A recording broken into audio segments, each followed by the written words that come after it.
Assalamualaikum warahmatullahi wabarakatuh. Alhamdulillah, tamjidan li Rasulillah. Selamat pagi dan salam sejahtera untuk kita semua. Perkenalkan, saya Rika Yani, mahasiswa program studi Pendidikan Bahasa dan Sastra Indonesia. Pada kesempatan kali ini akan mempresentasikan proposal penelitian saya yang berjudul Homonim Bahasa Madura Masyarakat Desa Taman Sare, Kecamatan Dungkek, Kabupaten Sumeneb, Kajian Semantik. Judul ini terinspirasi dari fenomena yang kerap kali terjadi di sekitar saya, terutama di Desa Taman Sare, yakni tentang kata yang memiliki makna ganda seperti halnya kata kaso. Kata kaso memiliki dua makna yang sangat jauh berbeda. Yang pertama, kata kaso memiliki makna terburu-buru, sedangkan yang kedua, kata kaso memiliki makna lelah. Selanjutnya, penelitian relevan. Di sini ada 3 penelitian yang saya temukan dan cukup relevan dengan penelitian yang saya ambil. Yang pertama dengan judul Homonim Bahasa Bima di Kecamatan Monta, Kajian Semantik. Yang kedua, analisis homonim musyatarak lafzi terhadap terjemah tafsir As-Saidi.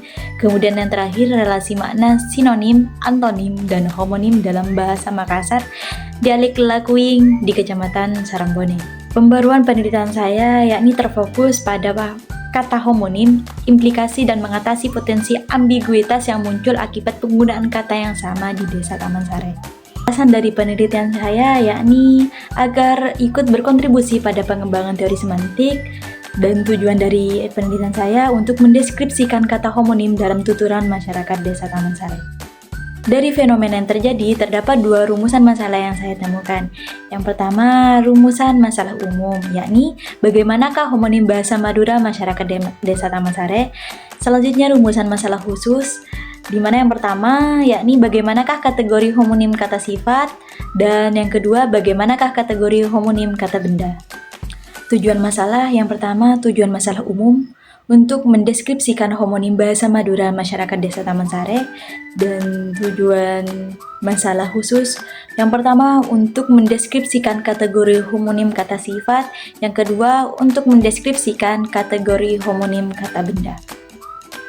Manfaat dari penelitian saya yakni yang pertama, manfaat secara teoritis. Penelitian ini diharapkan dapat bermanfaat untuk bidang keilmuan khususnya di bidang semantik. Selanjutnya, manfaat praktis. Yang pertama, untuk guru diharapkan penelitian saya bisa berkontribusi dalam proses belajar mengajar baik terkait tentang pendidikan bahasa Indonesia. Dan untuk mahasiswa diharapkan penelitian saya bisa berkontribusi dalam penelitian selanjutnya dan bisa menjadi sumber acuan mereka. Yang terakhir, untuk masyarakat, semoga masyarakat dari penelitian ini bisa mengerti atau mengetahui bagaimana cara membedakan makna homonim. Poin selanjutnya, definisi operasional. Yang pertama, homonim. Homonim adalah cabang linguistik yang mempelajari tentang makna ganda. Seperti halnya contoh yang pertama dalam bahasa Madura, yakni kata kaso, di mana di sini memiliki 2 makna. Makna yang pertama terburu-buru dan makna yang kedua adalah lelah. Definisi operasional yang kedua yakni bahasa Madura. Bahasa Madura adalah sebuah bahasa yang digunakan oleh masyarakat Madura dalam berkomunikasi sehari-hari. Pembahasan selanjutnya yakni bab 2, kajian pustaka. Poin pertama ada deskripsi teori. Poin yang pertama yakni semantik. Semantik adalah sebuah ilmu yang mempelajari tentang makna atau relasi makna. Yang kedua, homonim. Homonim adalah ilmu dari cabang semantik yang mempelajari tentang kata yang memiliki makna ganda, seperti halnya kaso tadi. Kaso memiliki makna terburu-buru dan juga memiliki makna lelah. Yang terakhir yakni bahasa Madura. Bahasa Madura adalah bahasa orang Madura yang dilakukan setiap hari, yang dikomunikasikan setiap hari sebagai bentuk interaksi dari mereka. Poin selanjutnya, penelitian yang relevan. Poin yang pertama, di sini ada judul, rumusan masalah, pendekatan penelitian, jenis penelitian, lokasi penelitian, dan sumber data. Judul Judul penelitian saya yakni berjudul Homonim Bahasa Madura pada Masyarakat Taman Sare Kajian Semantik. Sedangkan penelitian terdahulu mempunyai judul Homonim dalam Bahasa Bima di Kecamatan Monta Kajian Semantik. Adapun rumusan masalah punya saya yakni bagaimana kategori homonim kata sifat, dan yang kedua bagaimanakah kategori homonim kata benda. Sedangkan pada penelitian terdahulu mempunyai rumusan masalah bagaimana bentuk homonim dalam percakapan sehari-hari masyarakat Makassar.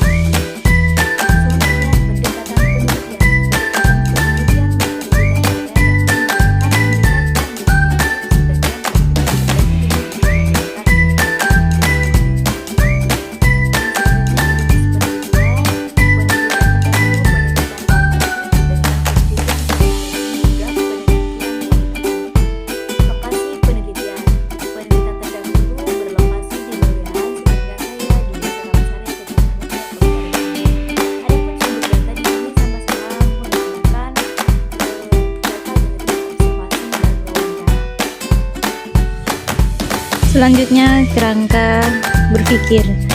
Judul Homonim Bahasa Madura Masyarakat Desa Taman Sari Kecamatan Dungke. Fokus penelitian yakni kata benda dan kata sifat. Sumber data tuturan masyarakat Desa Taman Sari. Metode penelitian yakni pendekatan kualitatif jenis deskriptif. Teknik penyediaan data yakni teknik SBLC dan teknik dasar SIMAK. Teknik lanjutan berupa unduh dan catat. Kemudian teknik analisis data metode AGI, teknik dasar BUL, dan teknik lanjutan lesap dan sisip, kemudian temuan. Kemudian kita memasuki bab 3, di mana di sini ada metode penelitian. Yang pertama, pendekatan dan jenis penelitian. Pendekatan penelitian, pendekatan secara metodologis menggunakan pendekatan kualitatif, pendekatan secara teoritis menggunakan pendekatan semantik. Kemudian jenis penelitian berupa penelitian deskriptif.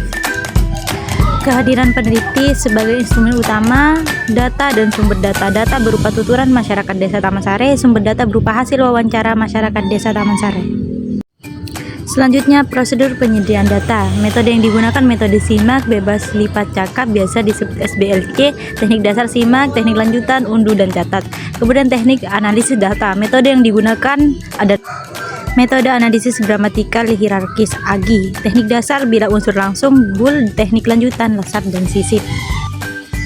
Tahapan penelitian. Tahapan yang pertama tahap penyediaan data, selanjutnya tahap kedua tahap analisis data, dan tahap yang ketiga tahap penyajian hasil. Pengecekan keabsahan data. Triangulasi. Di sini ada dua, triangulasi sumber dan triangulasi teknik.